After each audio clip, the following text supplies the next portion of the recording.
تو اسی لیے کہتے ہیں بی انکریجر کہ تم حوصلہ کرنے والوں بنو. The world has plenty of criticise already کہ دنیا میں بے شمار لوگ ہیں جو تنقید کرنے والے موجود ہیں, بس تم اچھے الفاظ کے ذریعے ان کا حوصلہ افزائی کرو, جس کی وجہ سے بڑے بڑے تاریخ دان یہاں تک کہ عیسائی مفکرین کو تک کہنا پڑا کہ اسلام کے بعد عرب کی بنجر زمین میں ایسے ہیرے اور ایسے جواہرات پیدا ہوئے کہ دنیا نہ آج تک نہ انہیں دیکھا ہے نہ آنے والی نسلیں دیکھ سکیں گی. امام ذہبی رحمہ اللہ علم حدیث سے محبت اور شغف کا میرے لیے جو ارادہ ہوا اور میرے لیے جو ٹرننگ پوائنٹ ثابت ہوا وہ امام برزاری رحمہ اللہ کا یہی جملہ تھا, خط کا یشبہ خط المحدثین, کہ تمہاری رائٹنگ تو محدثین کی رائٹنگ کی طرح معلوم ہوتی ہے. نیپولین نے معمولی بات نہیں کہی ہے کہ تم مجھے بہترین مائیں دو میں تمہیں بہترین نسل دوں گا. یہ تو آپ صلی اللہ علیہ وسلم نے کہا کہ عورت کا کردار, عورت کے اخلاق وغیرہ آپ صلی اللہ علیہ وسلم نے کتنے بے شمار احادیث میں ابھارا ہے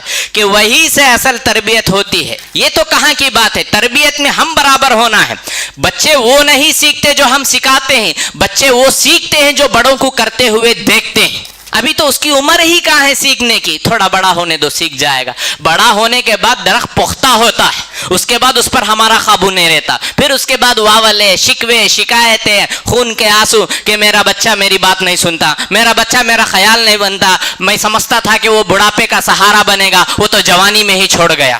جیسے ایگزام وغیرہ ہے تو تم یہ کر نہیں سکتے, تم یہ بن نہیں سکتے, تمہارے سے اسی کی امید تھی, تم اسی لائق ہو, تم سے یہ ہو ہی نہیں سکتا, تم ایگزام لکھ نہیں سکتے, تم اس لائق ہی نہیں ہو, بلکہ جاؤ یہ کام کرو, بلکہ جاؤ وہ کام کرو. نتیجہ کیا ہے؟ ارے یہ ہاتھ تو قلم کے لیے بھلے معلوم ہوتے ہیں, لکھنے کے لیے بھلے معلوم ہوتے ہیں. تو وہ کہتے ہیں عبد القاہر بن عبداللہ رحمہ اللہ, اعوذ باللہ من الشیطان الرجیم, بسم اللہ الرحمن الرحیم. تمام تعریفیں اللہ رب العالمین کے لیے ہیں. درود و سلام ہو نبی آخر الزماں محمد صلی اللہ علیہ وسلم پر. حاضرین, میں آپ کے سامنے حوصلہ افزائی, انکریجمنٹ اور اس میں نبوی طریقہ اور سلف صالحین ان کی حوصلہ افزائی کیسے ہوئی اس بارے میں بتانے کی کوشش کروں گا. آج عام طور پر یہ شکایت ہے کہ بڑے بڑے ادارے اور بڑے بڑے تنظیمیں, وہاں قابل افراد کی کمی ہے, لائق افراد وہاں موجود نہیں ہیں. یہ بات کچھ حد تک ٹھیک بھی معلوم ہوتی ہے, کیونکہ ہم نے آنے والی نسلوں کی جیسی تربیت کرنی ہے اس میں کمی پیشی ہم نے کی ہے, اور سب سے بڑھ کر جیسا ان کا حوصلہ بڑھانا ہے, جیسے ان کی کردار سازی کرنی چاہیے تھی, اس میں ہم نے بہت زیادہ کمی کی ہے, جس کا نتیجہ کہ آج امت مسلمہ میں جو خلا اس ناحیے سے ہوئی ہے ہم دیکھ سکتے ہیں اور محسوس کر سکتے ہیں. حالانکہ اسلام نے روز اول سے ہی ان چیزوں پر ابھارا ہے.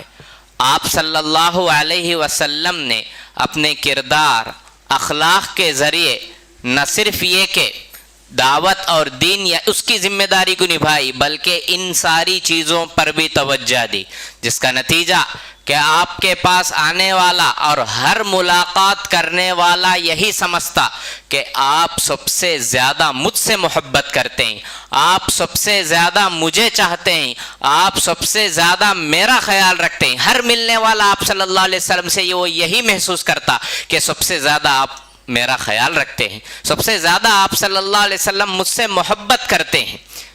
حوصلہ افزائی یہ بھی آپ صلی اللہ علیہ وسلم کی ایک سنت ہے.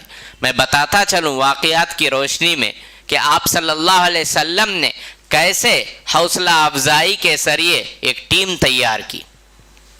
معراج کا موقع آیا تو سارے لوگوں نے انکار کیا, کوئی قبول کرنے کے لیے تیار ہی نہیں کہ کہاں ایک رات میں یہاں سے لے کر معراج, بلکہ بیت المقدس, پھر وہاں سے لے کر 7 آسمانوں کا سفر. آ کر اس بارے میں ابو بکر رضی اللہ عنہ سے لوگوں نے کہا کہ تمہارے ساتھی اس طرح کی باتیں کر رہے ہیں کہ ایک ہی رات میں اتنا بڑا سفر انہوں نے طے کیا؟ تو ابو بکر رضی اللہ عنہ نے پوچھا کیا یہ بات آپ صلی اللہ علیہ وسلم نے کی ہے؟ تو کہا ہاں ہم نے انہی سے سن کر آئے ہیں۔